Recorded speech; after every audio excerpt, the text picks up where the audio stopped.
Texas District Attorney and his wife murdered in cold blood. The latest in a string of cases authorities say members of law enforcement targeted and killed.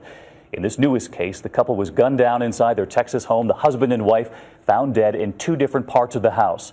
DA Mark McClelland and his wife Cynthia. It was just a few weeks ago he was vowing to find the killer of one of his assistant DAs.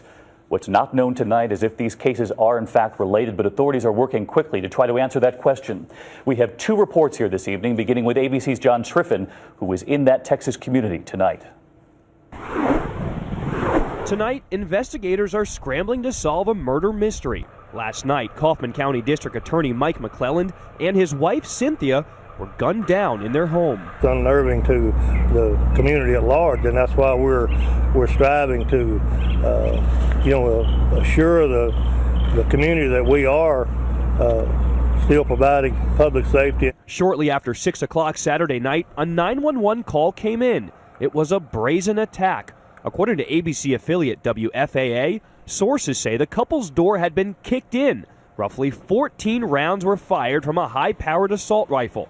The district attorney was found in the hallway, his wife by the front door. Authorities locked down the neighborhood, combing for clues before removing the bodies this morning. We've never had anything like this happen before, and for it to happen so close to home, it's very, very scary. It comes just 2 months after McClelland's assistant district attorney, Mark Hasse, was gunned down in broad daylight steps from the courthouse.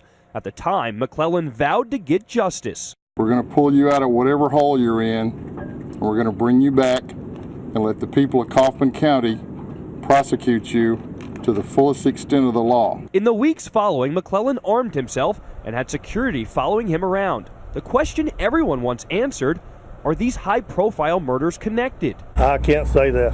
No, we have nothing indicating that for sure. This latest murder comes just 2 weeks after the murder of Colorado Prisons Chief Tom Clements at his home. His wife survived. Tom and I were watching TV and our doorbell rang. And my life was forever changed. Police believe Clements was killed by a member of the Colorado white supremacist prison gang 211. Investigators here in Texas say they have no evidence of gang involvement in the murder of the McClellands. But Texas district attorneys had been warned late last year that members of another white supremacist group, Aryan Brotherhood of Texas, could seek revenge after dozens of gang members were indicted in November. If you knew something and you came forward, you can't go back to what you were before. You're going to have to totally change who you are, what you do, where you live. That's why the reward is so high, $100,000. That is why. To calm the fears of the people of this small Texan town, authorities say they will be beefing up security. And not just for high-profile officials, for everyone, especially here at the courthouse when it reopens. David? John Triffin leading us off in Texas tonight. John, thank you. I want to bring in ABC senior justice correspondent Pierre Thomas, who's also been working this case on this Easter Sunday. And Pierre, first you had this assistant DA targeted. Now the DA and his wife both murdered. They have got to be worried about some sort of bigger plan here.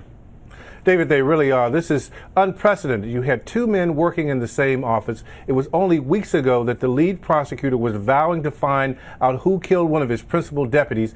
Now he's dead. So law enforcement officials, including the FBI, U.S. Marshals, and ATF, are down there trying to assist police in this unfolding mystery. And of course, there's the other question about the prison chief in Colorado who was also targeted and whether or not all three cases could be linked.